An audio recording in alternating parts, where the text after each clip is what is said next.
We come now to the final session of the Center's Symposium on the Palestinians' New Directions, the closing address by Professor Idwārd Saʿīd of Columbia University.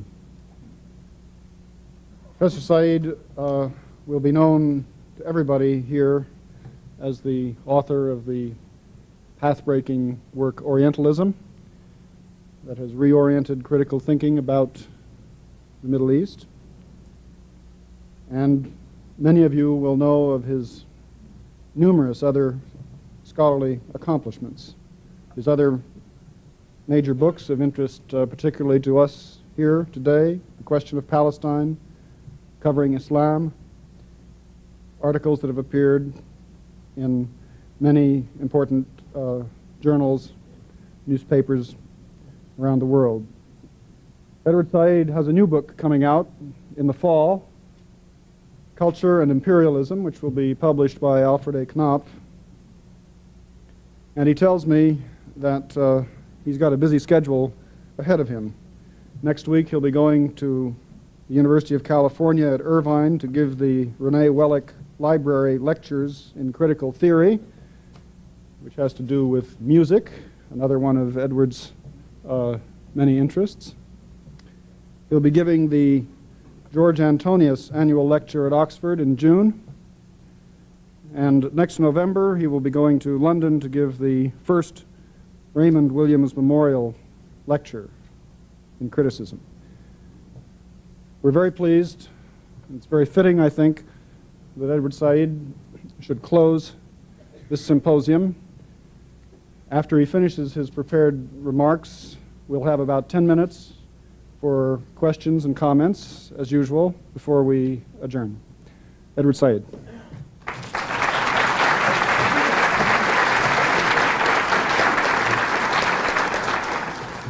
Thank you very much, Michael Hudson. Can you hear? Is this all right? Is this better? No, I don't think this is working. I'm very grateful to you for your warm introduction, and I'd like publicly to apologize, to abase myself before you for not having had the courtesy to attend the first day of the conference because of a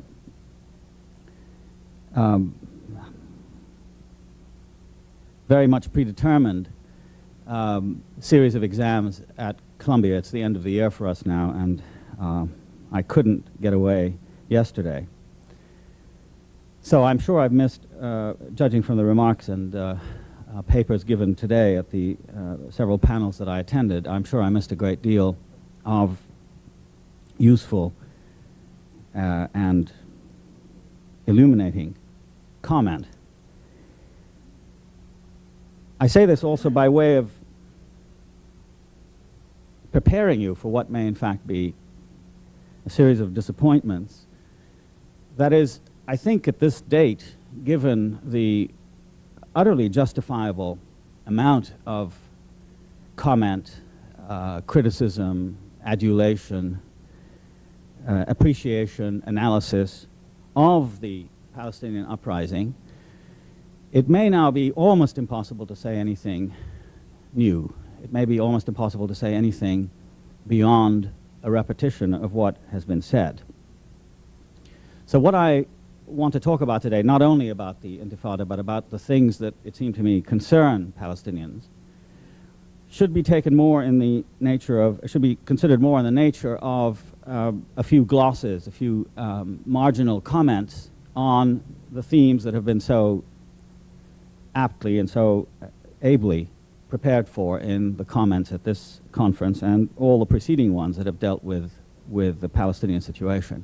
A series of comments and perhaps inflections, underlinings, accentuations, and so on and so forth. I think, to begin, that it's now clear that the Palestinian situation as represented by the Intifada on the West Bank and Gaza is distinctive in all sorts of ways, but principally in terms of its innovative and imaginative and creative forms of resistance to the Israeli occupation. The Intifada therefore presents a series of challenges to everyone concerned, including those Palestinians who, in the midst of resistance, in the midst of finding new and imaginative ways to get around the system of humiliations, harassments, blockages imposed by the Israelis, have done things that I think have surprised even them.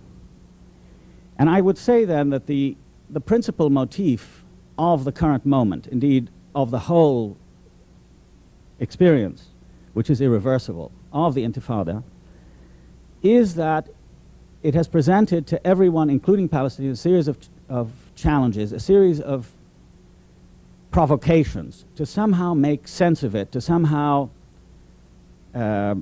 hold on to its forward and propulsive energy, to try, in other words, to harness it. Now, it seems to me quite clear, for instance, and everyone has said this, that the momentous political developments on the Palestinian scene internationally, that is to say, beginning with the Palestinian National Council meetings in Algeria in mid-November and continuing through December and on into the meeting of Yasser Arafat with Mitterrand of France earlier this week, those events, it seemed to me, are political attempts to make the energy of the Intifada work for a Palestinian political goal, which is, of course, independence and self-determination. So it's an attempt of the institutions of the Palestinian political body to somehow take charge of, to capitalize on, it's entirely reasonable and just to do so, to capitalize on this forward energy and to compel it into a coherent political program, which is, of course, self-determination and independence.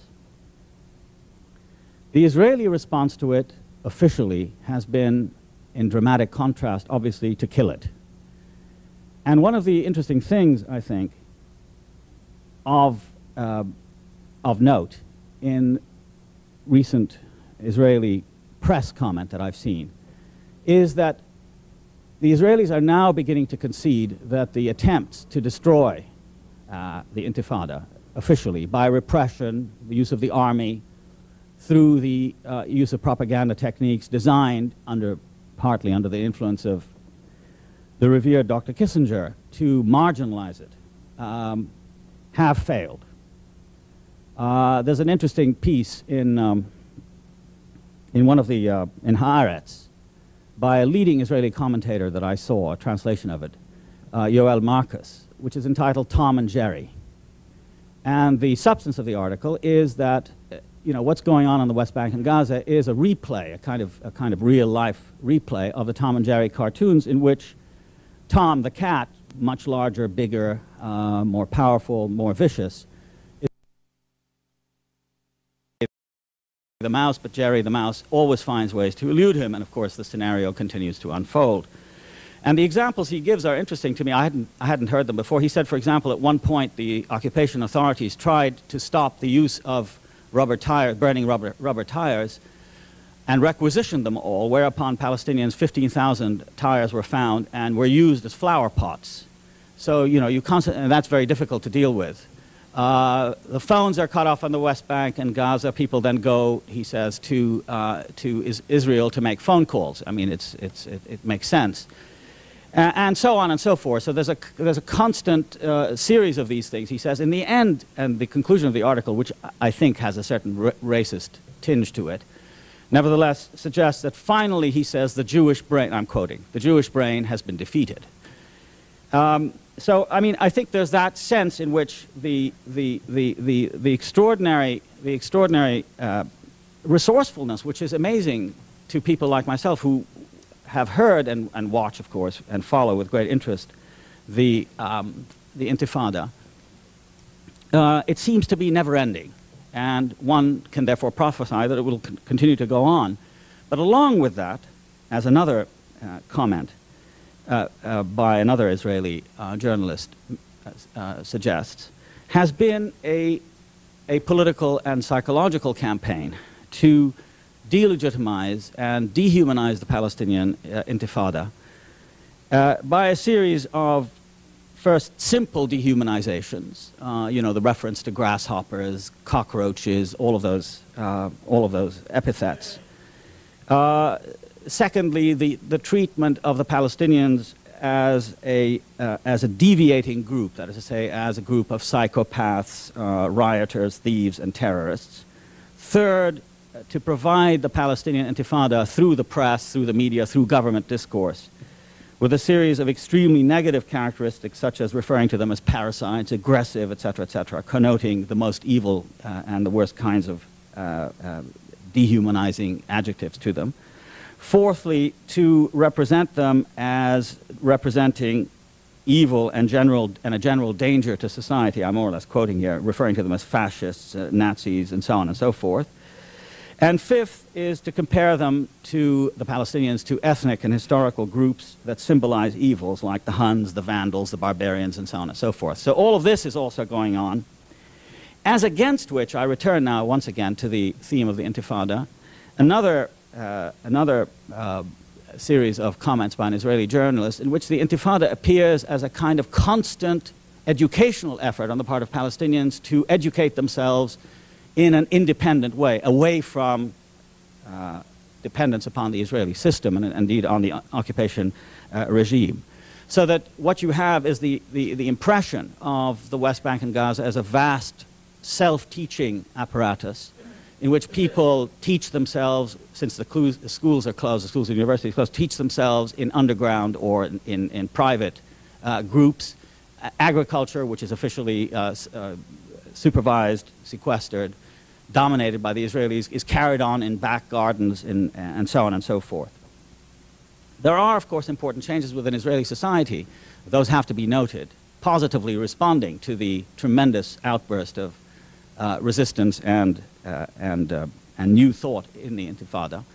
But by and large, it is, of course, the frozen quality of the Israeli official response that is dramatically in opposition to this, as I say, creativity and innovation provided by the Intifada, and indeed by the attempts by the Palestinians to harness this energy to creative and positive ends.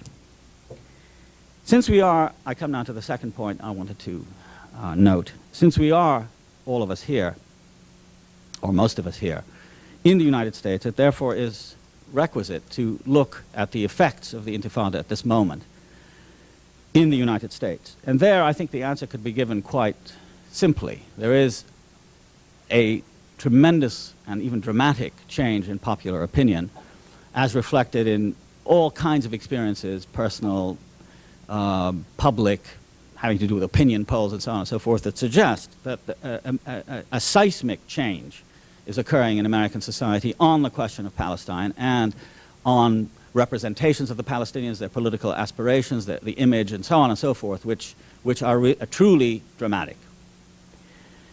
Of course, there are other things that are at work here, not so positive. That is to say, there's an attention span which has now been institutionalized by the networks, which is roughly about 13 seconds. So that since the focus on the Middle East is not perpetual, is not as it is for Palestinians, as it is for us, there is then the natural erosion in this changed and positive image. But we can come back to that perhaps later. But for the most part, I want to note something that has been most, in my opinion, brilliantly analyzed by a journalist whom I haven't read, because I'm coming to the media in a second. That is to say, whom I've not met, rather, a man called Donald Neff, who strikes me as of the people who write regularly in this country on the Middle East, strikes me as by far the most interesting and perspicacious and often brilliant. In an article he did in Middle East International, in which he talks about the calculated ambiguity of the official American position. And what I heard of the remarks made by some underling in the State Department yesterday here strike me as more of the same. I think it's an utter disgrace that this recycled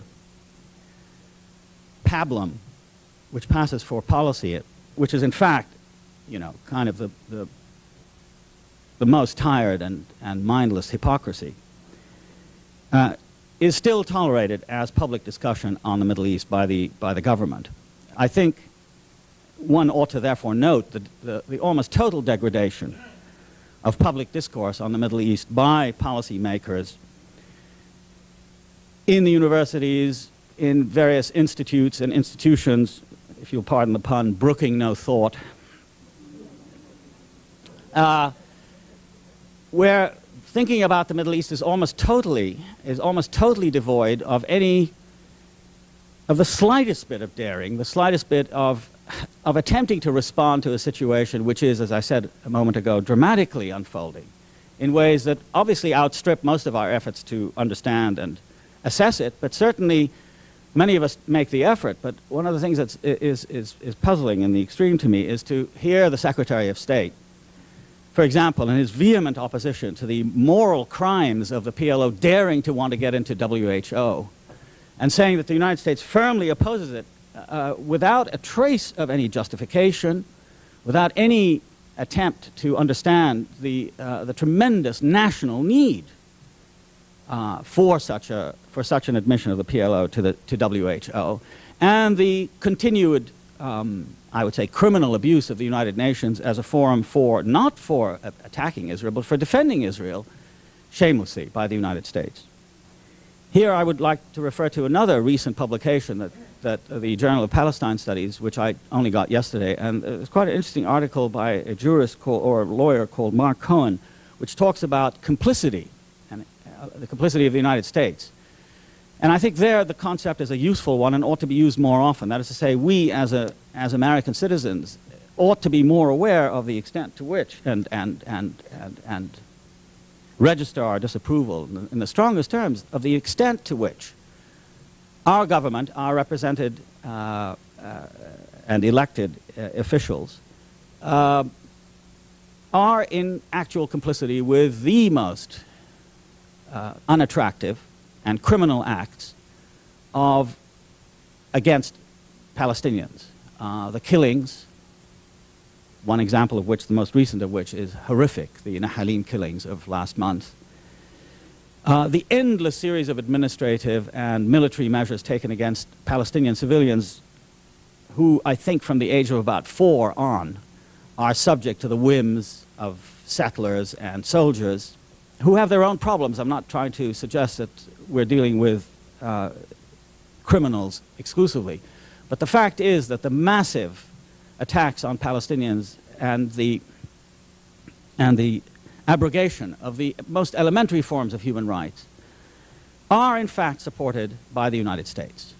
And I think the finger pointing is very much in need now. And although it's very difficult in the present circumstances to do that, given the interest of the media and other things, which brings me to the media. And here it seems to me the media has, in the main, in the first part of the Intifada, the first period of the Intifada, paid some attention, registered a few scenes, horrified and shocked American audiences with the brutality of Israeli soldiers, the bravery of Palestinian women and children. But by and large, I think the recession, the erosion that I was talking about earlier in attention and interest has taken over.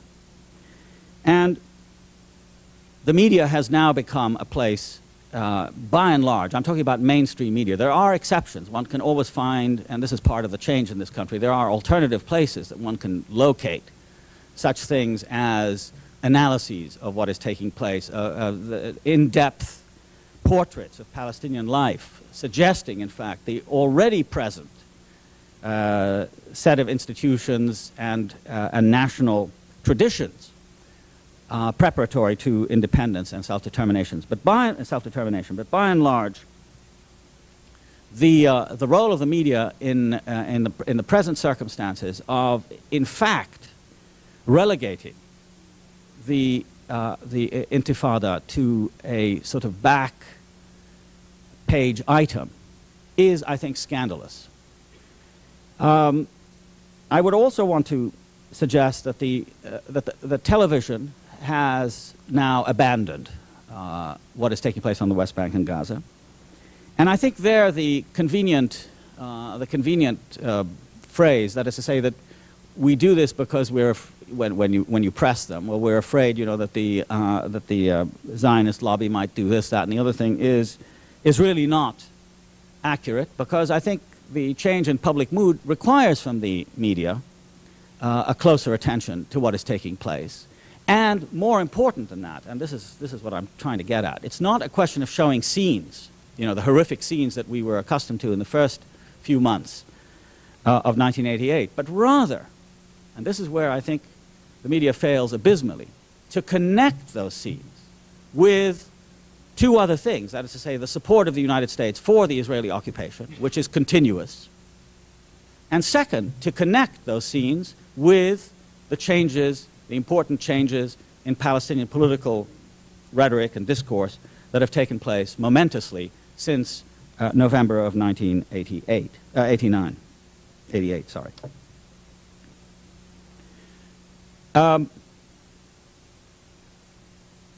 Perhaps the most eloquent symbol of this is that, by and large, the voices of the Intifada, because here we're talking about an authentic expression of Palestinian national life, the voices of the Intifada, the voices of people in the end, because I was talking earlier about the dehumanization and the delegitimization of Palestinian political life, both culturally and politically, in Israel and in this country. The voices of people, the narrative of the Palestinian struggle has not been given a place in the current representation of the scene. And this, I think, is one of the greatest failings of the establishment media in this country. The third point to be made, and here I think I must talk a little bit more closer to home about the Arab situation, commented on, I think, by several of the panelists at this conference. That is to say, it seems to me that the Arab situation is parlous. I think the environment is not hospitable to the kinds of changes that, for example, were talked about on the last panel by George Abed, Laurie Brand, and Valerie York. That is to say, the emergence of a stronger and stronger religious voice, which, as one encounters it, is proposing a theocratic alternative to the secular and nationalist alternatives so far represented at the very center of Palestinian political life. The danger of the theocratic alternative, of course, is that it threatens to replace one theocracy with another. And I think it behooves every Palestinian, therefore, to comment on the extreme irony of a situation in which we say that we oppose the domination and the and the persecution that have been inflicted upon us by a people that suggests that it is a chosen people, etc., that is doing things with the mandate that is in part, if not exclusively, religious. The irony is that we're fighting that and perhaps thinking of replacing that with another theocratical alternative, which, in my opinion, would be equally, if not worse, equally bad, if not worse. But one of the salutary things about the Intifada is the extent to which its lessons, the lessons are essentially of popular empowerment, that people needn't accept a frozen status quo, that they can, using what is closest to hand, their own hands, the soil and rocks of their own earth, they can oppose unjust and tyrannical government. The example of the Intifada has spread throughout the Arab world. I need only mention the names of Jordan, Algeria, Tunisia, and Egypt to note the extent to which the lesson of the Intifada is spreading. And of course, with it spreads the fears of popular movement, fears held and entertained in the minds of largely unpopular regimes. I think also the present situation in the territories, as they affect the Arab world, lay upon us as Palestinians the need, and here once again I want to allude to the panel that preceded this session, lay upon us the need to think creatively, for the first time perhaps in the modern history of the Arab world, to think creatively about borders and about states. Most of the states in the area are, of course, as everyone knows and has been commented on many times, most of the states in the area are legacies of the era of colonialism. A Palestinian state that will come into being as a result largely of popular struggle. That's the only way it can come into existence. It can't come in brokered as a deal. It will come because people have struggled for it and have made it the inevitable, the irresistible, the irredeemable choice politically for the people. It will come into being, therefore, for the first time in the Middle East as a result of a massive popular struggle, and therefore, it seems to me one of the first things that, and we're thinking about it now, obviously, is how to think creatively and originally and authentically about what borders are, what states are. Need they always be impermeable? Need borders be things to confine and punish people, to prevent immigration in or out? Need states be apparatuses for the domination of people? Or can they be something else? Can they be, again, on the model of the Intifada, can they be self-teaching? Can they be essentially classrooms for a people? I think there again, the Intifada has in it the potential for an extraordinary model.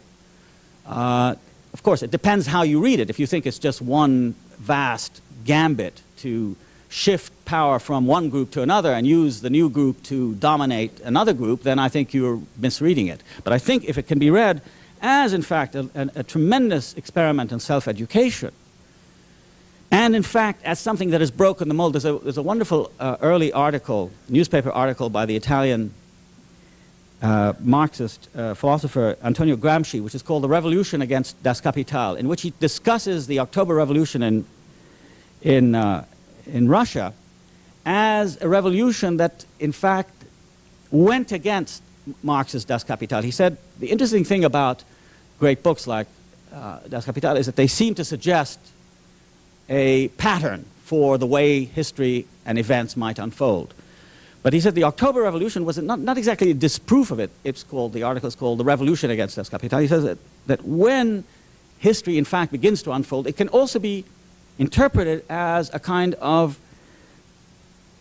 criticism or disproving of some pattern that has been established, even that of Marx, in a Bolshevik revolution. I think the Intifada is like that. That is to say, I think the Intifada most probably is going against the received ideas and thought of, certainly of Palestinians, for the most part, but certainly of everyone else. It does seem to me, therefore, extraordinarily important to seize upon the Intifada, not as preparing the way for the future, but the Intifada is the future. That is to say, to think that the struggle for the future is sometime in the future is, I think, wrong. The future is now. And finally, I want to say something about the particular moment in which politically and culturally and intellectually we find ourselves in the United States. The discussion, as you know, has been, and the new buzzword or phrase has been, the peace process. And most, in fact, I think all Palestinians are extremely uncomfortable with what is now taking place publicly with regard to the question of Palestine. I refer specifically to what seem to be a series of, well, depending on how you look at it, indecent capitulations, tanazulat. The pressure on Yasser Arafat, given the utterly frozen official Israeli position, the pressure on Arafat to take one new position, daring position, avant-garde position, humiliating position, depending on how you look at it, after another. The recent flap in France over the National Covenant is a perfect case in point, but the discomfort started for us, obviously, in Geneva in December. But there, I think it depends on how you look at it. I mean, if you look at it as a series of betrayals, then, you know, we have started down the slippery slope and there's no end to it. On the other hand, if you think of it as a series of tests that we are submitting ourselves to as a way of provoking others to force the same tests on the other partner, namely the Israelis, then I think it's an interesting, even a magisterially interesting experiment. Because I read it, even if I feel uncomfortable about it, as I do, I read it as Arafat saying, okay, here's what I propose, and here's what I propose tomorrow, and the next day, and the next day. This seems to me to be the profoundest and the most interesting kind of provocation, publicly, to force the Israelis to do the same thing. Now, it's up to us, it seems to me, as Palestinian supporters, as intellectuals, as people who are committed to the program of the PNC in November, to further this. And therefore, I would say that what we should do in the light of that is not only to feel badly, we feel badly, of course, we all must say, and I want to say this right away, we all must say that at some point we've got to stop, submitting to the test. Say, okay, we hear all of these positions, they're out on the table, now we're stopping. But in the meantime, we're going on. It therefore should be incumbent upon us to provoke this public sphere in which all of this is taking place. Don't forget, it's not taking place in Palestine, it's taking place in France, it's taking place in Bulgaria, it's taking place in various parts of the Arab world. We say now the time has come, and I would like to give you an example of what I'm talking about. Now the time has come to say, publicly, Arafat has said he wants a peace conference, he wants 2 states, he wants 242, he wants 181. What is the Israeli record? And here's one of the great failings of the press. It hasn't done the same thing. I'll give you as an instance. This front page article by the New York Times a couple of days ago by Robert Peer, I think his name is Peer, in which he talks about all the contradictory comments made by various PLO people.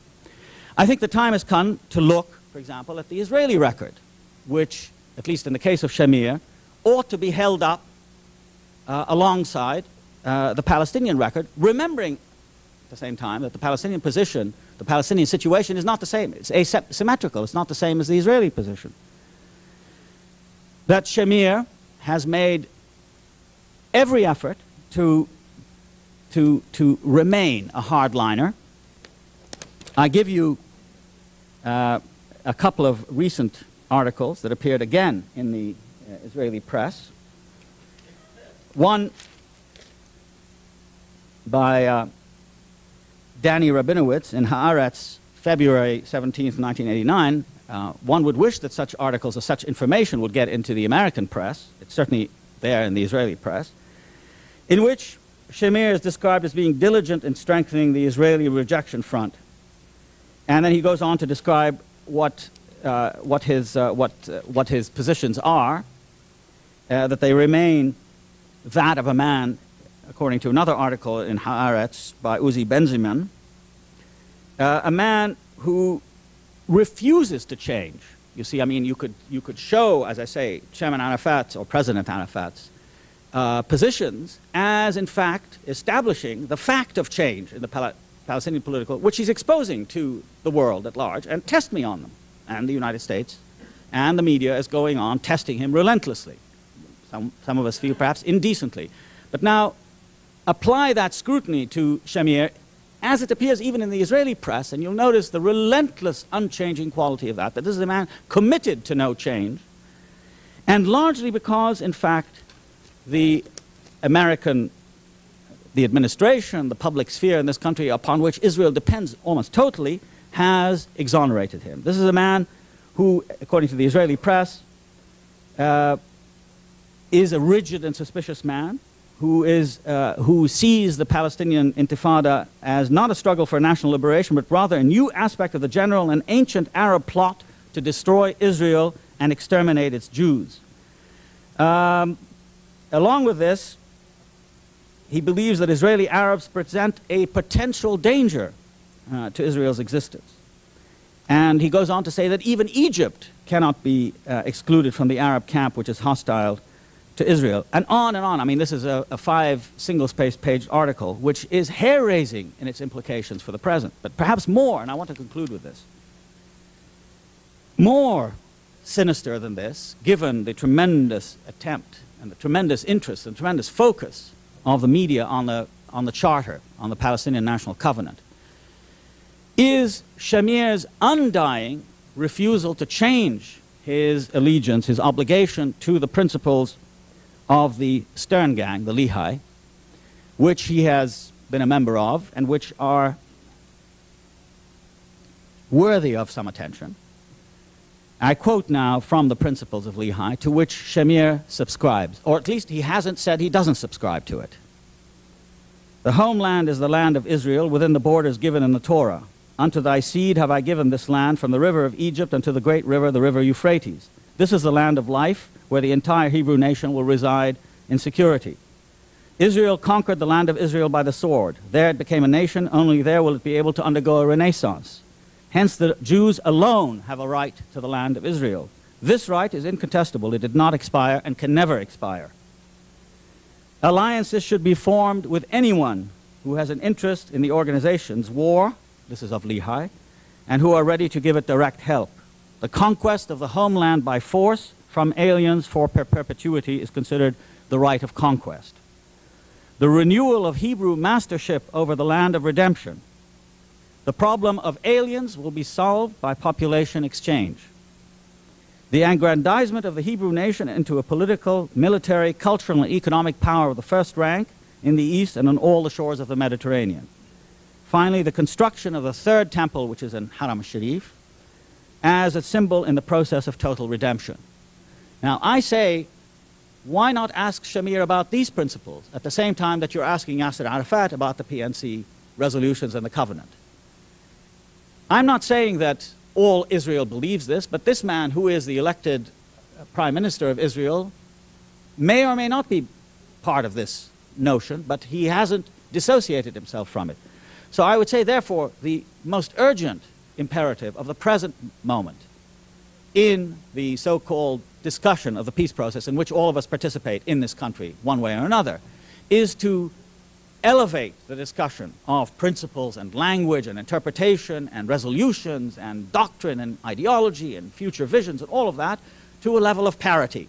Ask of us what you want, as indeed you are asking. You are asking to test us, to say, do you really mean what you say when you say you want two states and so on and so forth? Fine. But why not do the same thing to the Israelis? Ask them what it is that they want. What are their plans for the Palestinians? Besides saying, well, 10 years of Camp David down into the future, we'll talk about it later on, that kind of thing. What is your immediate position on such things as the land of Israel is entirely that for the Jews, and no aliens can be tolerated, they have to be thrown out by population? I'm not talking about Meir Kahane, I'm not talking about the principles of the party, of the group to which Shamir himself belongs. Why not, therefore, open the discussion to include this kind of thing, because it's taking place in the public sphere? That and increased pressure upon the United States government in its acts of complicity, or for its acts of complicity with the Israeli occupation, strike me as necessary to move the current impasse, because it is an impasse, off dead center. I want to suggest, therefore, that we mustn't be fooled into believing that the PLO-USA dialogue is going anywhere right now. I think it isn't. I think it's frozen. I think the changes are minuscule and hardly worth mentioning. The level of dialogue is not one of great substance. But that what is therefore important in this political arena here, to elevate the discussion, to propel it forward, and to think critically and courageously beyond the present impasse. I think, once again, the Intifada provides many models for that kind of thinking, and I believe it's upon us to develop them and push them forward. Thank you.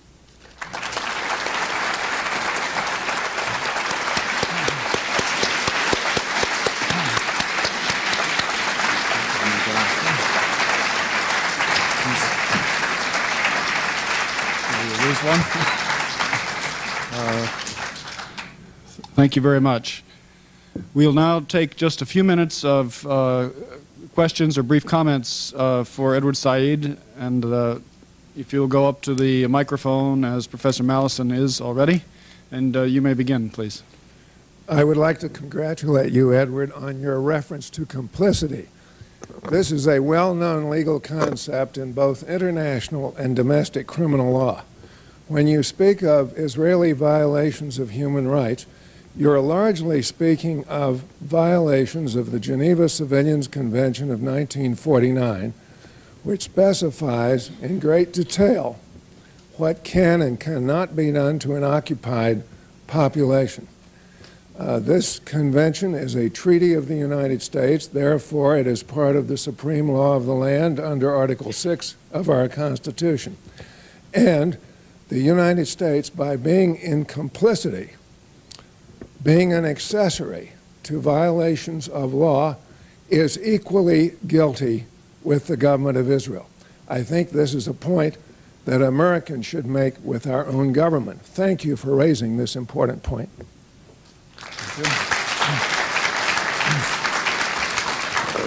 Yes, if you'd please identify yourself and then ask. My name is Swain Wood. I'm a Georgetown student.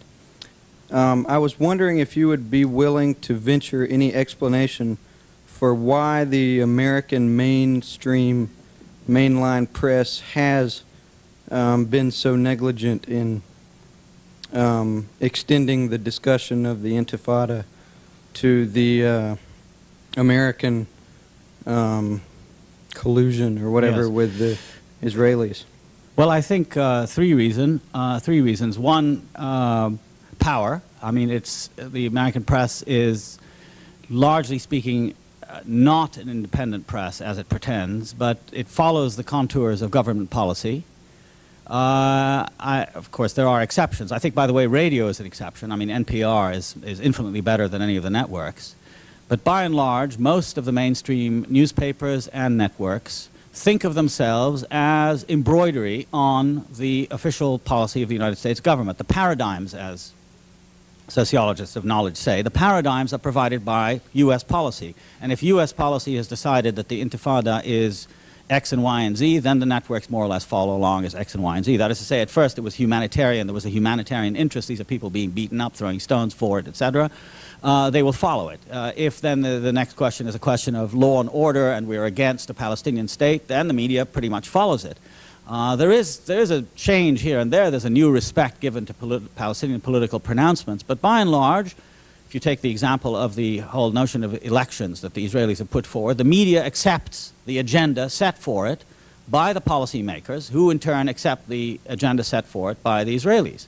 So there's a pattern of coziness there, which has to do with power and let's say, conjunctions of political power. The second reason, I think, is laziness. Most journalists will tend, in fact, to copy each other. It's astonishing that you will read and indeed see items on the network news which are carbon copies, not even good carbon copies, of some original that, you know. So I think that has a lot to do with it. And you'll also be surprised to know that most journalists, certainly American journalists dealing with the Middle East, have no background to speak of.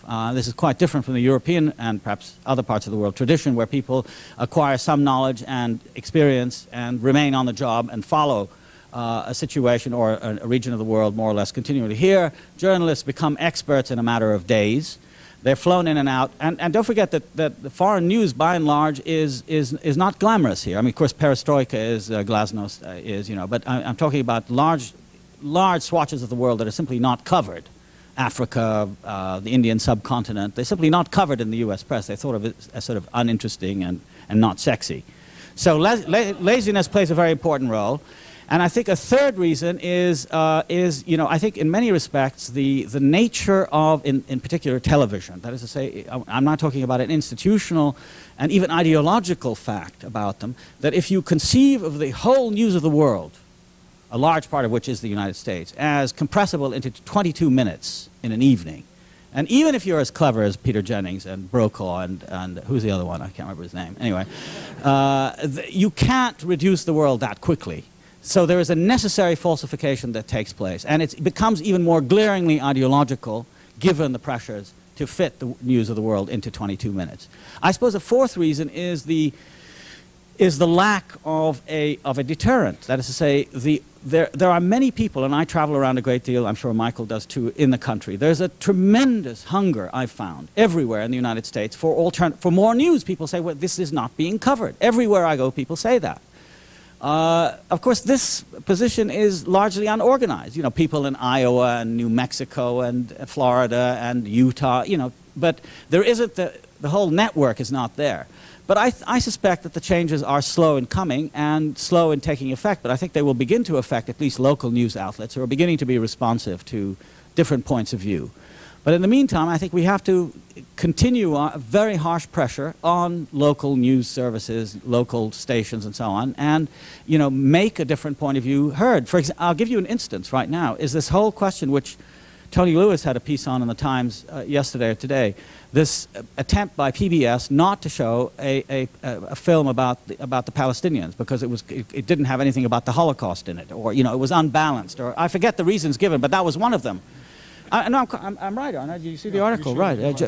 Oh, I'm sorry, I missed it. Well, had I been here, I'd have seen it. Yeah, right. But in any event, now that, it seems to me, is an extraordinarily important opportunity to organize locally. That is to say, who is this creature who says that you can't show a film about Palestinians because it doesn't show all of the, it's not balanced. Whereas, as Tony Lewis says, the First Amendment's not about balance. It's about having a point of view, and we're really talking about thought control, we're talking about censorship on the part of a few well-placed individuals in the media. That is very frequent, and it can be addressed. We've been talking about it for years. So I think that's a rapid analysis of the situation. A very good one. Yes. Hi, my name is George Shadroy. I'm a graduate student at Georgetown. I used to be a journalist, but I'm not anymore, I'm happy to say. No, not all journalists are bad. I mean, there's some very good ones. I mean, Neff, whom I don't know, is very good. Alex Coburn, Hitchens, etc. There are a number of them, of course. But they're not mainstream journalists. That's the point. My question is basically that you're suggesting, I think, that there's an agenda that needs to be pursued not only in the occupied territories, but in the United States, right, by those people who are concerned about this particular issue. Do you have a program of suggestions that might enable people to kind of infiltrate or permeate this kind of mindset that politically this country seems to be stuck in? I'll give you an example. Yes. An exception, actually, that might be a hopeful sign, and that's the other night I saw Pat Buchanan and Tom Brading attacking in a polemical way Benjamin Netanyahu on the fact that he could not put forward a counter-proposal on Israel's side to the Namibian proposal that Arafat was making. I personally agree with you. I don't see anything wrong with Arafat doing that because he's staying on the offensive as opposed to being on the defensive. Right. Do you have any? Is there any way to infiltrate or to change that psyche? Given after all this time of the Intifada, it hasn't changed yet. No, it has. I mean, I think it has changed. I mean, I think the seeds of change are there. I think, it's difficult to pronounce or to sort of spin out a program, as you call it, other than to say, I mean, acts of initiative have to be taken. Now, the facts are as follows: there are very few Palestinians in this country, relatively speaking. I mean, it's a tiny minority. The organizations are largely, well, I mean, to use the word primitive is perhaps to give them too much credit. They're beginning to emerge. So I don't think one can depend on that. But I certainly think that linking various issues to the Palestinian question, intellectual and political issues to the Palestinian question, are quite the way to proceed. I mean, there are issues on campuses. First of all, find a site that you can work in. I mean, certainly a university is one. I mean, the university is a privileged space, it's true, but it provides opportunities for making these kinds of connections in issues having to do, for example, with peace, anti-war, anti-nuclear platforms are plentiful. Human rights platforms are plentiful on the campuses. It seems to me that we have to show initiative in getting ourselves on those agendas. We've been largely quarantined, for perfectly obvious reasons. That has to begin.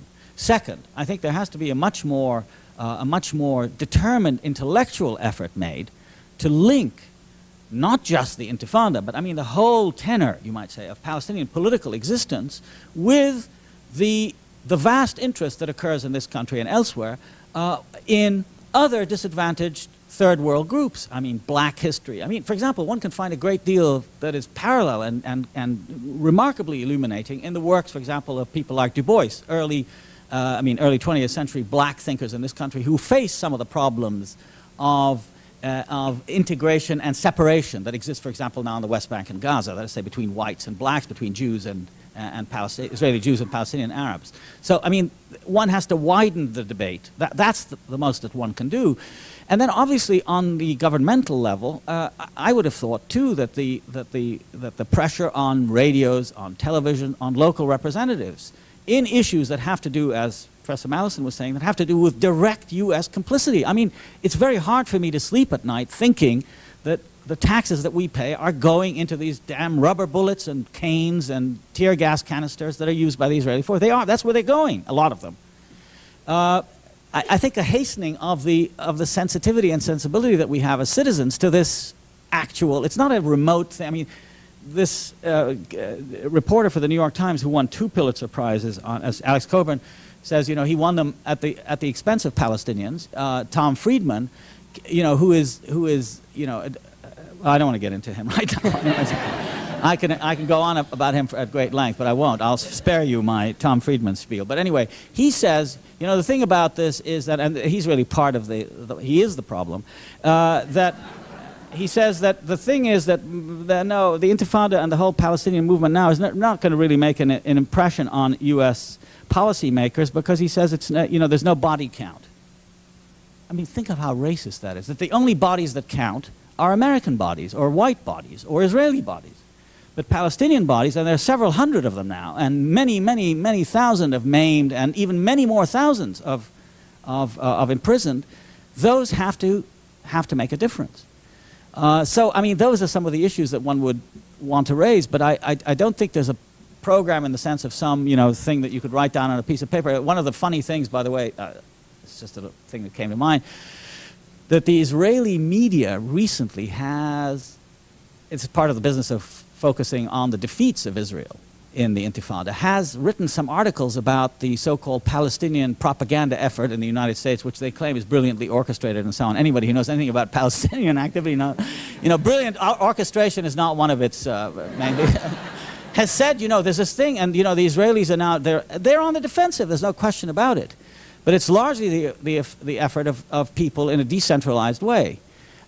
As I say, I don't have a central program to put forward, but I think just you know, pressing on these issues that bear upon people like you and me at universities and other sites of that kind, I think can make a great difference. I think we'll take these 2 more questions. Yes, please. Shaligram Shukla from Georgetown University. Well, I believe that it is an illusion to think that the Israel and the United States are 2 different entities. I think they are a continuation of the same thing with vast areas of darkness where most of the American people and perhaps press also live. I was surprised that you, well, I would like to also include England in the same category. It's a continuation of Israel. And, but you did not mention the third world countries where people are involved and thinking about it, and there might be some hope, some steps and thoughts and so on coming from that direction. What do you think of those people over there?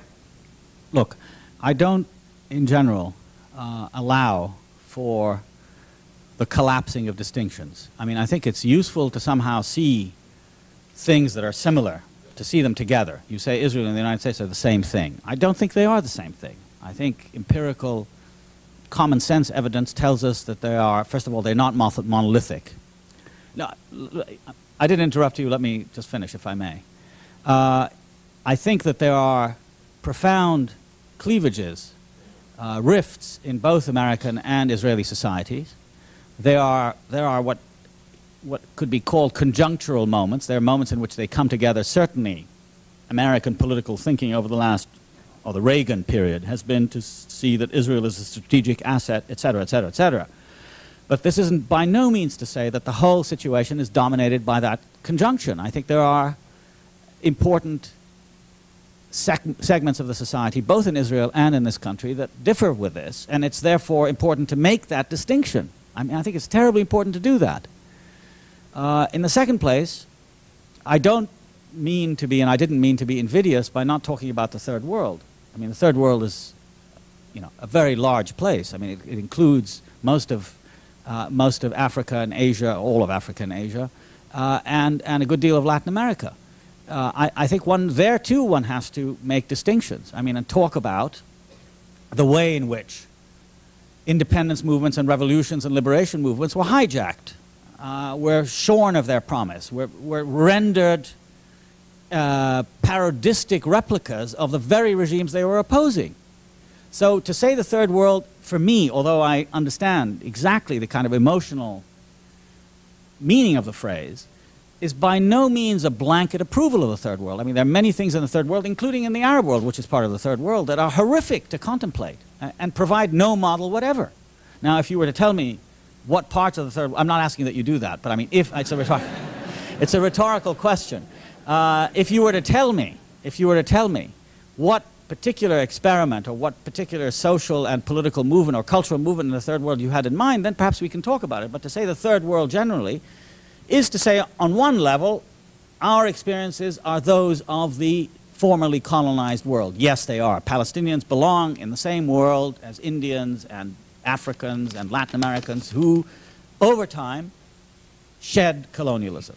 But from then on, it's up for grabs, and it deeply depends on what Palestinians in the present moment are going to do about their own future that may or may not cause them to fall into a majority of patterns in the third world which are unpleasant and horrific to contemplate, or perhaps find new patterns for a Palestinian state. I deeply believe that that will be the case, but it's not a foregone conclusion by any means. Thank you. And I think this will be the last question or comment, please.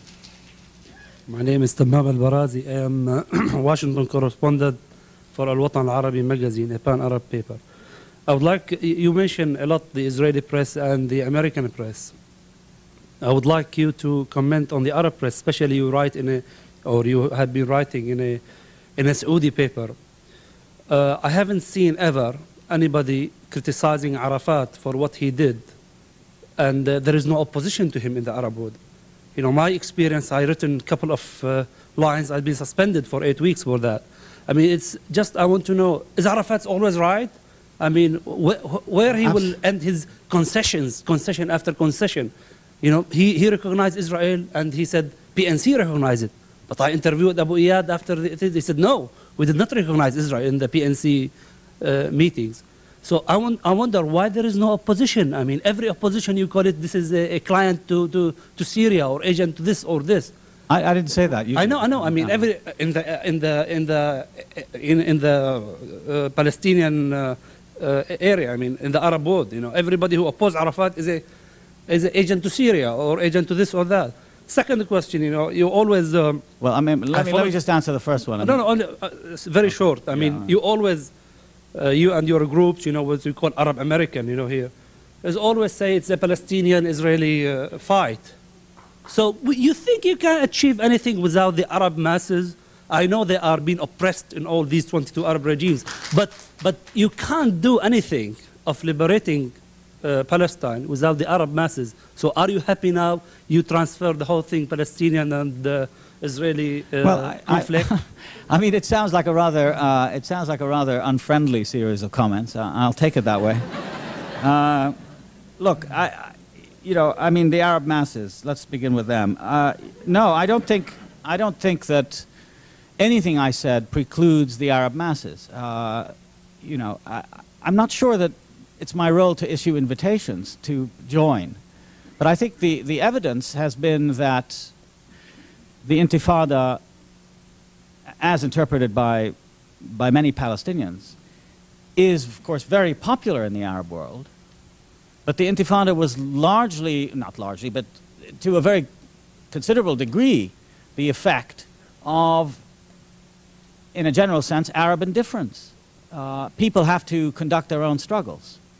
Now, I'm sure there are many feelings of solidarity and indeed many acts of participation on the part of other Arabs, masses or individuals, with the Palestinian struggle. And I am not enough of a politician or a political scientist to tell you what the exact mixture of Arab and Palestinian contributions to the settlement, the comprehensive settlement that we all talk about, will be. I have no way of telling you this, but I certainly don't mean to quarantine the struggle, but to focus on what to me is the most urgent part of it, that is to say the struggle between Palestinians and Israelis on the land of Palestine or the occupied territories, or whatever you want to call it. But it seems to me there is a considerable intellectual, political, cultural reason for focusing on it. Yes, it has, in my mind, a priority. I didn't say that it excludes everything else, but it is a priority. Now, the first point you made, which I will talk about second, is the question of criticism of Arafat. It seems to me that the Arab world, at least certainly the Syrian world, is full of criticism of Arafat. I've heard mostly criticism of Arafat. It doesn't seem to me, let me finish, then perhaps you can make another comment if you wish. But I don't think that everything that he does is right. I don't think that everything that anyone does is right. I think we're dealing, first of all, in a situation which is quite different from that of other leaders in the Arab world. The Palestinian movement is an extraterritorial movement. It has no state, it has no sovereignty at present. It has a state, a declared state, which is under occupation. So the situation of Arafat is very different, much more precarious, much more dangerous. He exists in a largely hostile environment, I would say largely hostile, not completely hostile, but largely hostile or treacherous environment in the Arab world. And I personally don't envy him. Having said that, I wouldn't go so far as to say that everything he does is right. You must not frequent many Palestinians, because if you do, most of what Palestinians talk about are the things that we're doing wrong, the mistakes that we've made. Must we do this? Look at what we've done there. Essentially, not pride in ourselves, but just the opposite. Palestinians are essentially complainers and critics. So I don't know what this idea that you have about this, and I think even it's of course a little much to expect in an official Palestinian press release to find criticism of the kind of the top boss. I don't know exactly what it is that you're referring to. Therefore, it seems to me that you're talking about a state of mind, and that's the last point I want to make, and that is, I think Palestinians, and I think many Arabs, I think even you, if you were to look carefully into your own heart, are proud of what Palestinians are doing. This doesn't mean that they're not proud of what other Arabs are doing, but I think the Intifada is qualitatively a different thing. It doesn't make it blessed. It doesn't make it. I never use the word blessed, but it's used quite often. I'm a secular person, but the point is that I think what we should try, and in my own comments I made that I connected the Intifada with other movements in the Arab world, other popular movements, and I think that's where the issue really lies. I certainly, disclaim any cult of the leader or cult of the personality or kum il-sungism or any of that stuff. I think that he's a man, or all Palestinian leaders, in their contradictory voices and statements, reflect the natural national life of a people. And on that note, I'd like to thank Idwārd Saʿīd.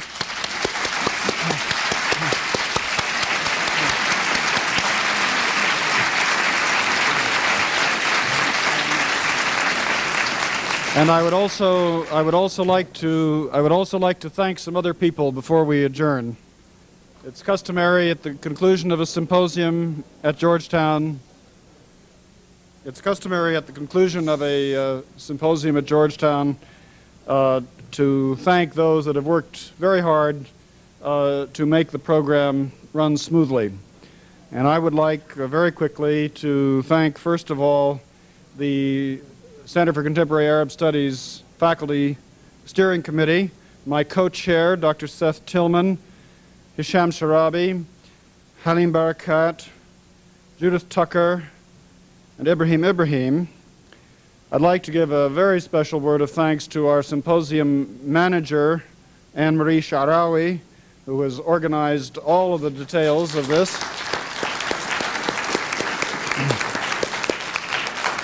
And to her special assistants on this project, Marty Reimer and Anita Fabos. We also have student volunteers that have worked hard on the symposium: Kim Cloudman, Olivia Stewart, Stephanie Turco among them. And then the rest of the CCAS staff, starting certainly with our Assistant Director, Mary McDavid, who has been working also night and day on this project, Nina Dodge, Michael Simpson, Marie Tuller, Maria Tyler, and our 3 work studies students, Abina Darka, Michelle Hicks, and Jennifer Watley. And with that, I declare the symposium adjourned and invite you to go upstairs for the cocktail reception.